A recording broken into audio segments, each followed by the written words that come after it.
Fala pessoal, muito bom dia! Hoje é dia 29 de abril, super quarta. Para quem ainda não sabe o que é uma super quarta, é o dia em que tem decisão de política monetária tanto nos Estados Unidos quanto aqui no Brasil. E isso acaba já por si só trazendo mais volatilidade no mercado, mais direcionamento. E para além disso, além das decisões de política monetária, nós temos no Brasil quanto nos Estados Unidos, alguns até já saíram aqui no Brasil.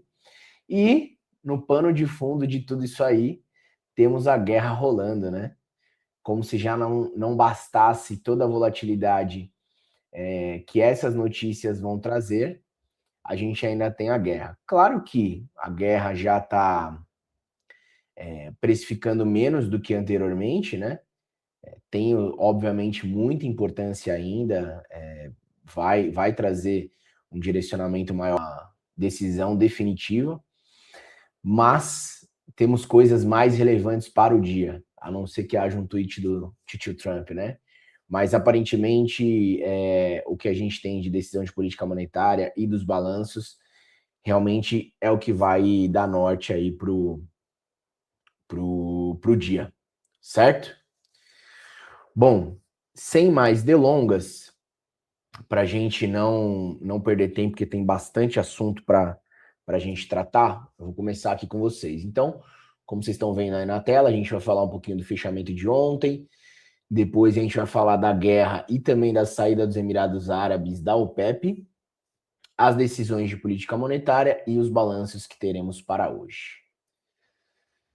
Começando em relação ao fechamento de ontem, né? Nós tivemos aí o dólar futuro fechando 0,22 de queda, o índice fechando 0,65 de queda, o índice futuro, né? O índice à vista 0,51 de queda, Petro 0,32 de alta e Vale 1,30 de queda. A questão da Vale, né? Os ADRs da Vale recuaram 1,55 no After Hours em Nova York, após a divulgação do balanço do primeiro trimestre ontem à noite, com o mercado reagindo negativamente ao desempenho abaixo das expectativas. A companhia reportou um lucro líquido de 1,89 bi, teve uma alta de 36%, mais 25% abaixo das projeções, enquanto o EBITDA veio em linha a 3,9 bilhões. A leitura inicial sugere frustração com a geração de resultados, apesar do avanço na comparação anual. É o que eu sempre comento aqui com vocês, e é esse ponto que a gente precisa ficar muito atento em relação aos balanços, inclusive, que vão sair lá fora, né? Muitas vezes o balanço ele vem bom. O que é vir bom? Ele vem maior do que o anterior. Aí você fala, pô, aumentou, isso é bom. Mas o quanto o mercado estava esperando que viesse? Qual era a expectativa que o mercado tinha em relação àquele balanço? Por quê? O mercado ele se posiciona baseado na expectativa. Então, eu acredito que vai ter um crescimento de receita de X. Isso é muito bom, isso é muito bom. O mercado vai lá e se posiciona naquela determinada companhia. Se isso vem abaixo do esperado, isso acaba sendo ruim, né? Porque ele veio abaixo da expectativa do mercado, mesmo que seja maior do que o dado anterior. E, mais uma coisa, os dois pontos mais importantes, né? O que vem, se está em linha com a expectativa, e o guidance. O que é o guidance? É a próxima expectativa. É como a própria companhia projeta a receita dos próximos 3 meses, dos próximos 6 meses, do próximo ano e assim por diante. Então, se o guidance também é menor do que o esperado, ou menor do que o que estava sendo projetado anteriormente, isso também traz uma negatividade para a ação. E nesse momento foi o que aconteceu para a Vale ontem. Provavelmente hoje a gente vai ter um dia um pouco mais negativo para a Vale, né? Vamos acompanhar para ver se o mercado aqui vai refletir isso também. Nos Estados Unidos, nós tivemos Nasdaq 0,90 de queda, S&P 0,49 de queda, Dow Jones 0,05 de queda e Russell 1,15 de queda ontem. Parece, a gente até brincou aqui no panorama, parece que o mercado lembrou que tem uma guerra acontecendo, né? E aí, isso trouxe um pouco mais de negatividade, eu acho que até a falta de positividade, né? De novos triggers positivos, mas tivemos um outro ponto importante, né? Ontem saiu uma reportagem no, se eu não me engano, Washington Post, falando sobre a frustração da expectativa com a OpenAI, né? E quando a gente consegue perceber que está voltando aquele pessimismo em relação à frustração de receita com o investimento que está sendo feito em inteligência artificial, né? Lembrando que, assim, hoje outras grandes big techs estão entrando em inteligência artificial, como, por exemplo, a Meta, a Amazon, enfim, uma porrada delas aí estão investindo em inteligência artificial e elas têm, além da inteligência artificial, vários outros serviços que cada uma delas já estão consolidadas. A OpenAI não. A OpenAI só tem a inteligência artificial. Então, isso traz alguma limitação para ela no nível de receita, e isso pode, eventualmente, contaminar todo o setor, se essa narrativa, se essa expectativa pelo mercado sobressair. Então, essa preocupação já começou um pouquinho a trazer um pessimismo em relação às empresas de tecnologia na data de ontem. Então, não foi um fator só, foi a soma de tudo que trouxe isso. E aí, os próximos passos vão depender dos balanços das Big Techs, né? Bom, quando chegar lá, eu vou comentar algumas outras coisas em relação aos balanços. Vamos falar um pouquinho da guerra? O conflito entre Estados Unidos e Irã segue sem uma solução concreta, mantendo o Estreito de Hormuz praticamente fechado e sustentando o choque do mercado de energia, com o petróleo negociado acima de $100 o barril. Trump rejeitou a proposta inicial de Teherã, enquanto mediadores no Paquistão aguardam uma versão revisada nos próximos dias. O presidente americano afirmou que o Irã quer a reabertura do estreito o mais rápido possível, mas em meio ao impacto econômico da guerra, condiciona qualquer avanço a concessões mais amplas, incluindo o programa nuclear, ponto que segue travando o acordo. Ao mesmo tempo, Washington mantém o bloqueio dos portos iranianos, enquanto Teherã resiste em liberar totalmente a navegação. Nenhuma novidade até aqui. Segundo o Wall Street Journal, Trump tem dito a assessores para que se preparem para um longo bloqueio dos portos do Irã. A estratégia tem o objetivo de enfraquecer financeiramente o regime iraniano. O ceticismo sobre uma solução rápida também cresce diante de divisões internas no Irã e da postura mais inflexível da Casa Branca. Os efeitos colaterais já se espalham. Há racionamento de combustível em partes da Ásia e da África. O cenário no curto prazo segue dominado pela disrupção de Hormuz, ainda que haja potencial de aumento de produção no futuro com a saída dos Emirados Árabes Unidos da OPEP. Então, em relação à guerra, nenhuma novidade, todos esses pontos que a gente falou aqui, a gente já vem tratando em dias anteriores.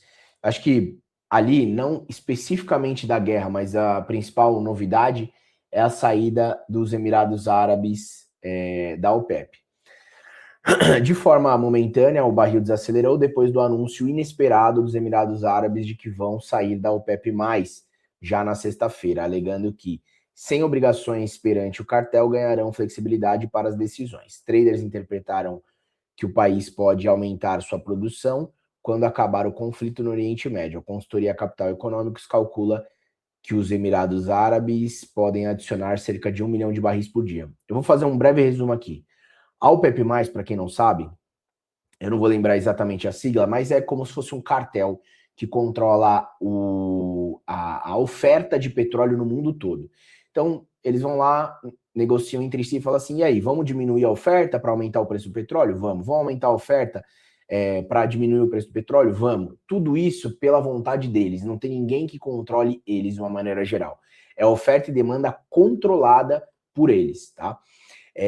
A partir do momento que Emirados Árabes sai desse cartel, ele se enfraquece, porque uma parcela da força que eles têm vem da quantidade de petróleos que eles são capazes de controlar oferta e demanda no mundo todo. Emirados Árabes, eu não sei de cabeça se é o maior, mas provavelmente não seja o maior de todos que pertencem lá ao OPEP, mas é muito significativo, né?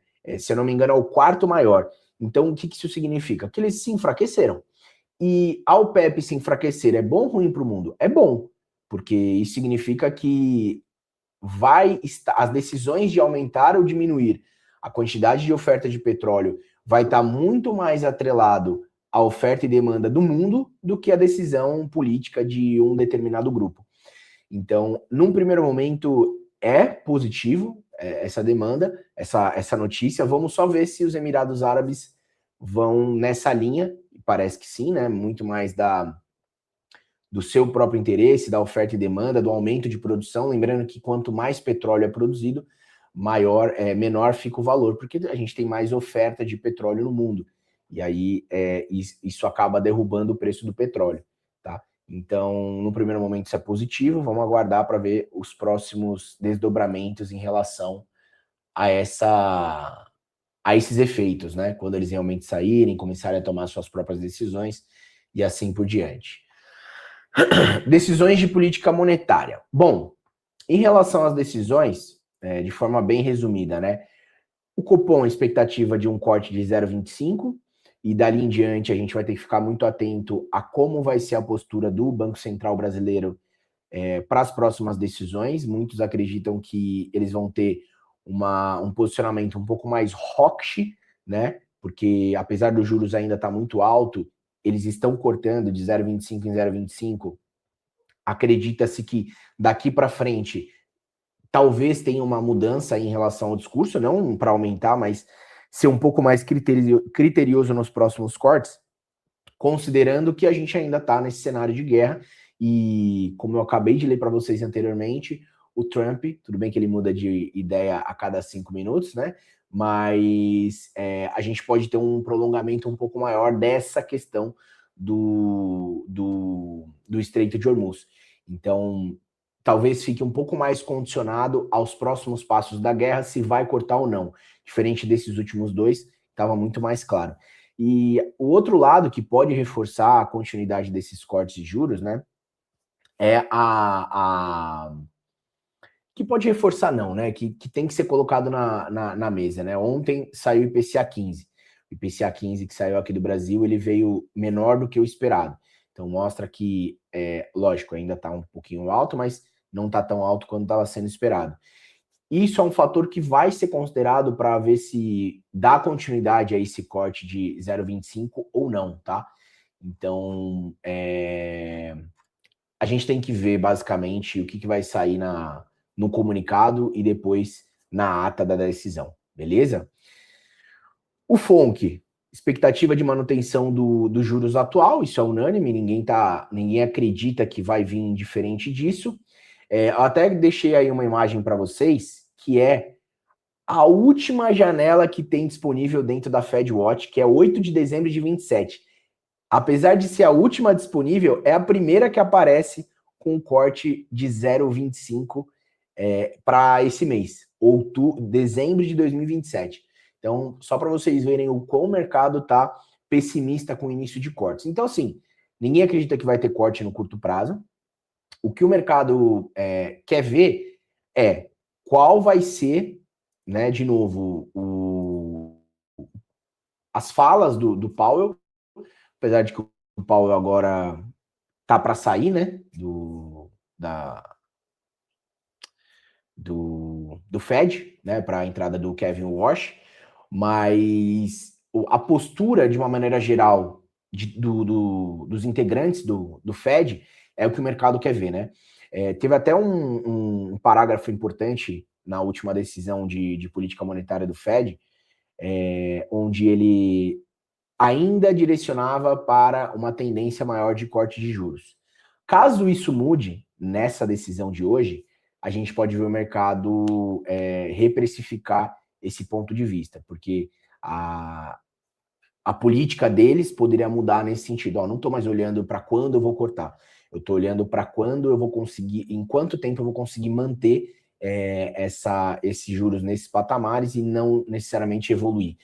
A gente precisa ver o tom dele, se vai ser mais hawkish ou dovish para interpretar isso, beleza? A decisão do Fed hoje deve ser a última no comando do Powell, que se despede bancando a independência, optando pelo conservadorismo em meio à guerra e resistindo às pressões de Trump para derrubá-lo. Existe o suspense se Powell pretende permanecer como diretor do Fed até janeiro de 28 ou se irá sair de vez do Banco Central americano. Qualquer indicação sobre os seus planos futuros pode influenciar na volatilidade dos mercados. Grandes bancos como Bank of America e Goldman Sachs esperam um único voto dissidente na reunião do Fed de hoje, que é o do Stephen Miller, que é indicado pelo Trump para o mandato tampão e que deve votar por um corte de 0,25. O Comitê Bancário do Senado dos Estados Unidos deve votar nessa quarta-feira, às 11 horas de Brasília, a indicação de Kevin Warsh para a presidência do Fed, em um movimento de que pode reforçar a expectativa de transição rápida. Bom, em relação a essa questão, existe no relatório, né, que eles dão da decisão de política monetária, existe o dot plot, que é onde eles mostram quais integrantes votaram de um jeito, quais votaram de outro, se foi unânime ou não.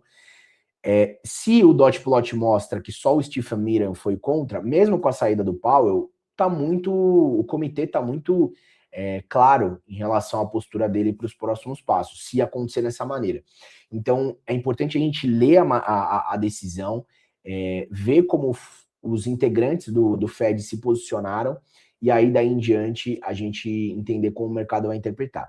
O que eu acredito? Se o dot plot mostra realmente a decisão unânime de manter a taxa de juros para, né, tirando do Stephen Miller, manter a taxa de juros inalterada, isso mostra que o comitê está muito hawkish, né, está muito claro em relação aos próximos passos, e aí com um discurso um pouco mais hawkish do Powell, se esse discurso acontecer, o mercado pode trazer um pouco mais de negatividade. E aí, o que poderia salvar isso? Os balanços. Ou não, né? Ou não. Os balanços poderiam trazer ou uma continuidade, né? Considerando esse cenário hipotético que eu estou criando, uma continuidade nessa negatividade ou algo mais positivo. Então, vamos falar um pouquinho aqui dos balanços. Bolsas americanas deram um tempo nos recordes, frustradas pela reportagem do Wall Street Journal, apontando que o OpenAI não atingiu as metas de crescimento, o que levanta temor de investimento em tecnologia. Segundo o Wistquote, a estrutura de IA está se construindo como um castelo de cartas. A notícia da OpenAI desencadeou a liquidação no setor de tecnologia. Oracle levou um tombo de 4,07%, Nvidia perdeu 1,63%, a AMD caiu 3,41% e também a Amazon caiu 1,55%, e Meta 1,47, terminaram em vermelho após ganhos recentes. A temporada de resultados do primeiro TRI ganha tração nessa quarta-feira com 4 das 7 magníficas: Microsoft, Alphabet, Amazon e Meta, divulgando seus números após o fechamento em Nova York. O bloco de tecnologia chega em um momento mais sensível, com o mercado já mostrando sinais de cautela diante do cenário geopolítico e da pressão sobre juros, o que aumenta a importância dos resultados para sustentar ou não o apetite por risco. Na Europa, o foco recai sobre os bancos, com Deutsche Bank, Santander e UBS, em um ambiente ainda marcado por desafios na atividade. Já aqui estão previstos os resultados de WEG, Santander Brasil antes da abertura e Suzano, Multiplan e Movida após o fechamento. E aí eu deixei até uma imagenzinha aqui das empresas que vão soltar balanço hoje.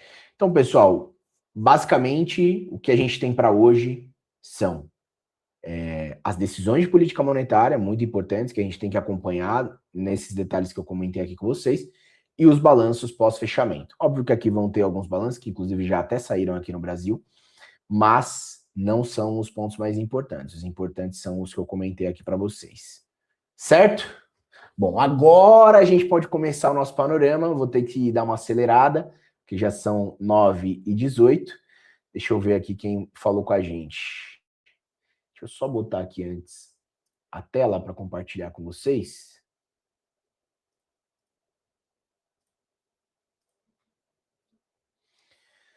Marcos Tachibana, bom dia, meu amigo.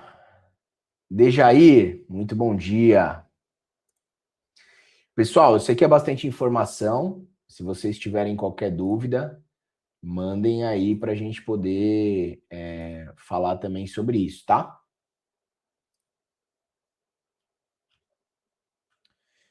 Enquanto, produção, vocês puderem colocar aí a telinha que eu compartilhei agora, eu agradeço, tá? Aí, show de bola.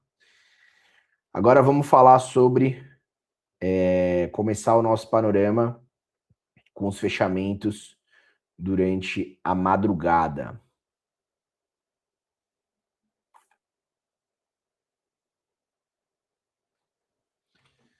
Tivemos Ásia, né? Xangai 0,71 de alta, Hang Seng 1,68, Nikkei caiu 1,02, Kospi subiu 0,75, S&P australiano 0,27 de queda. Vamos dar uma lida aqui. Bolsas asiáticas fecham em alta, apesar da incerteza sobre Irã e a cautela com o Fed. As bolsas asiáticas fecharam em alta em meio às tensões contínuas entre Estados Unidos e Irã, que mantém o petróleo elevado antes da decisão do Fed e da bateria de balanços das Sete Magníficas. O humor se fragilizou ontem por causa de uma reportagem do Washington Post que revelou que a OpenAI não atingiu suas metas, o que reacendeu dúvidas sobre a sustentabilidade dos altos investimentos em inteligência artificial. A expectativa geral é de que o BC americano mantenha as taxas inalteradas, mas os mercados estarão mais atentos às orientações sobre o momento de um possível afrouxamento monetário, já que os riscos de inflação seguem elevados em meio ao choque de energia. Os mercados japoneses fecharam por um feriado nacional. Ah, sim, eu falei do Nikkei aqui, mas o Nikkei, na verdade, está fechado, não é que ele ficou negativo, não.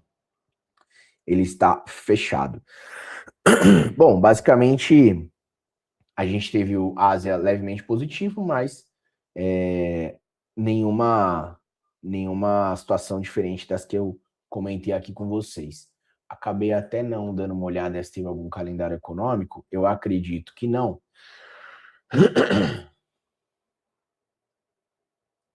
Mas vamos revisitar aqui. Não, ontem não teve nenhum calendário relevante para a Ásia. Hoje, vamos dar uma olhadinha se a gente teve algum calendário relevante na Europa.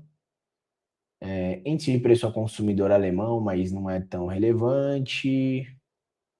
Confiança do consumidor do bloco também não. Nada relevante, tá? Tiveram dados, mas pouquíssimos relevantes. Europa, Eurostoxx nesse momento caindo 0,12, o índice inglês 0,82 de queda, o DAX 0,09 de queda, a CAC 40 0,28 de queda, IBEX 35 0,51 de queda, o índice italiano 0,06 de queda, Europa levemente negativo dentro de uma certa estabilidade. Bolsas europeias recuam com balanços e decisões dos BCs no radar. As bolsas europeias recuam nesta quarta-feira, com os investidores avaliando uma série de balanços corporativos na região. As ações do Deutsche Bank, por exemplo, registram queda, apesar do lucro recorde no primeiro TRI de 2,2 bi de euro.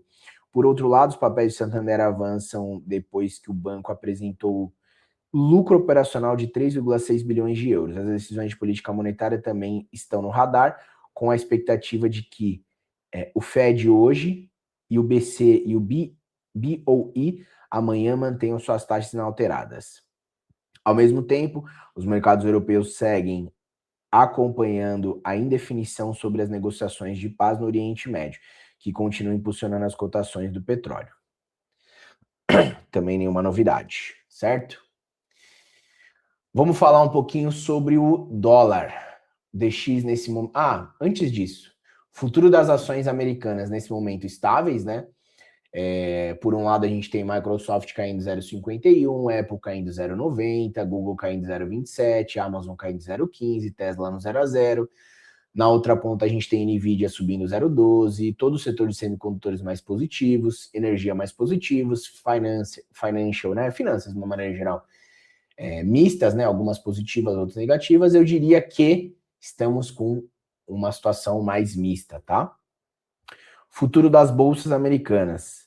Nasdaq 0,19 de alta, S&P 0,01 de queda, Dow Jones 0,16 de queda, Russell 0,10 de alta.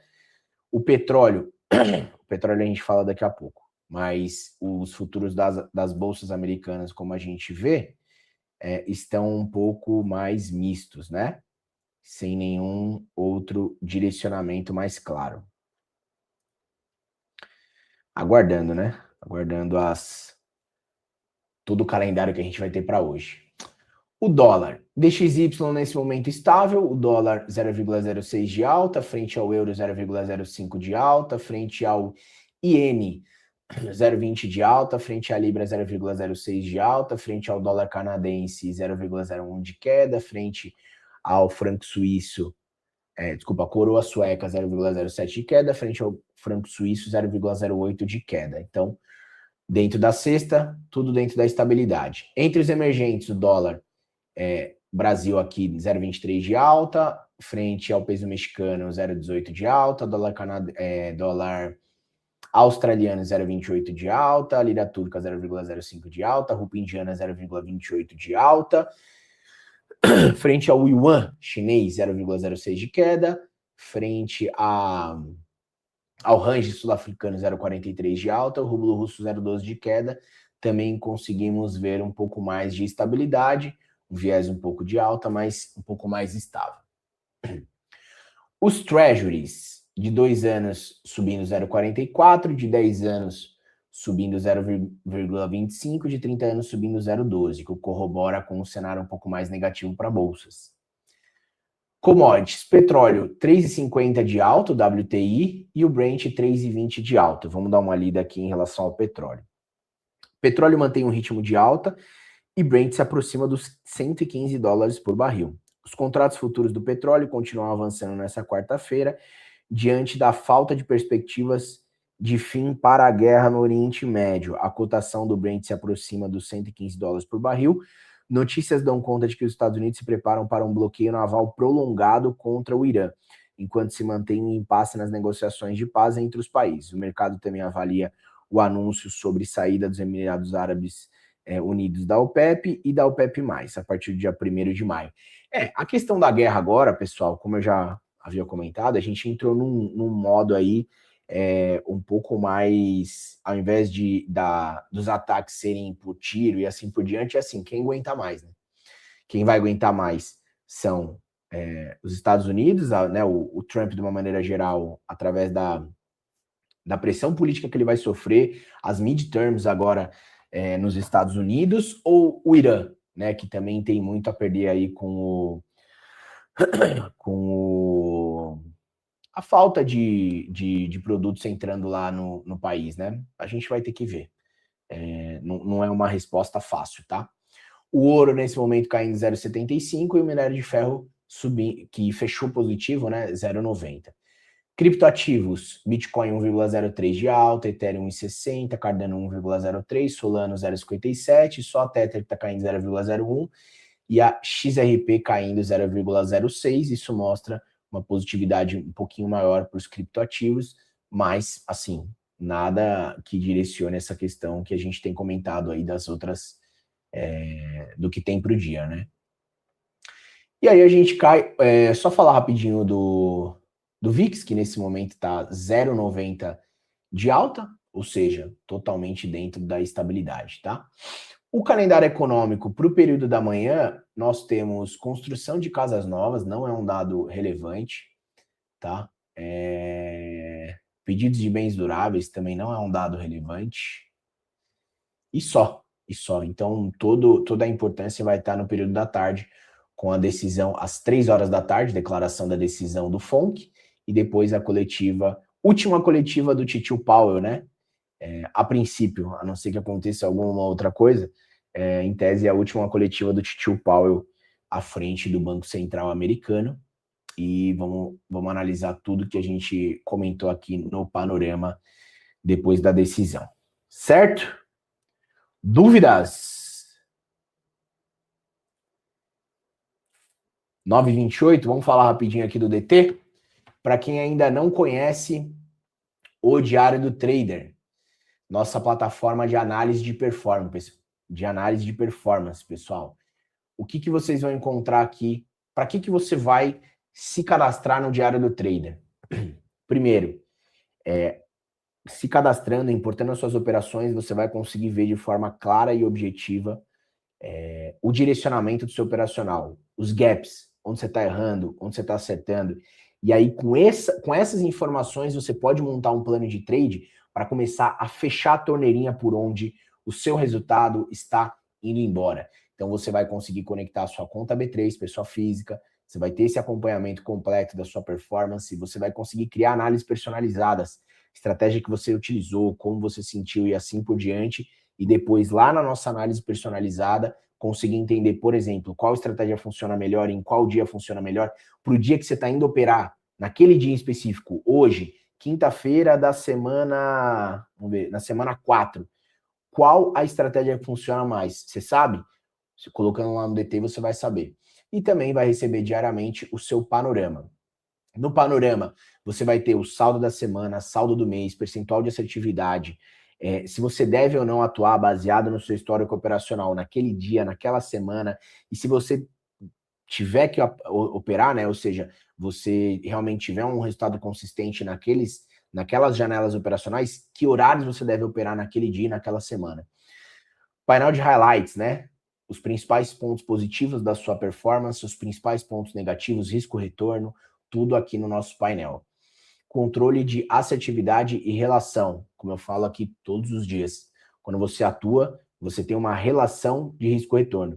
E quando você fala de relação de risco-retorno, não é assim, não, eu busco 2 para 1. Tá, você pode achar que você busca. Mas o que na prática está acontecendo? É exatamente isso aqui que mostra para você. Na prática, você pode estar fazendo 1 para 1, ou até 1 para 2, e assim por diante. Você precisa ver na prática a sua relação de risco-retorno médio, qual que está sendo. E aí, baseado nela, a gente vai conseguir mostrar qual o percentual de assertividade que você precisa para realmente ser rentável. Análise de payoff médio, então, por janela operacional, quando você tem um risco-retorno melhor, o que já poderia te ajudar a entender qual janela você deveria operar baseado no risco-retorno médio que você precisa para ficar positivo na sua performance. E por último, o plano de trade, que para alguns planos aqui no DT a gente consegue fazer junto com vocês. Certo? Galera tá desanimada hoje, hein? Só 2 me deram bom dia? Cadê o resto do pessoal, meu?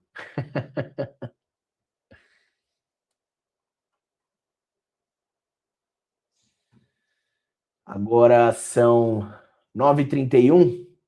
Deixa eu ver se o nosso próximo convidado já está aí na linha.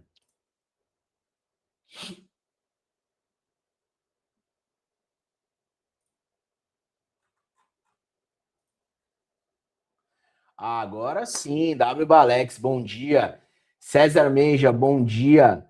Sueli Soares, bom dia. Pô, tô com saudade de vocês, meu. Tô aqui sozinho falando, pô. Muito bom estar aqui com vocês.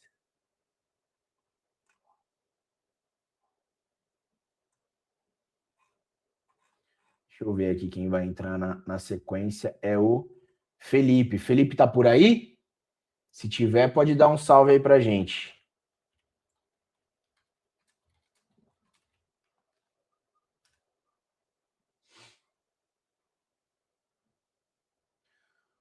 Fala, Felipão, beleza? Fala, Fernando. Bom dia, tudo bem? Tudo certo, e você? Tudo certo também, graças a Deus. Então tá bom. E Expectativa aí aí? das 3h30, das 5 horas.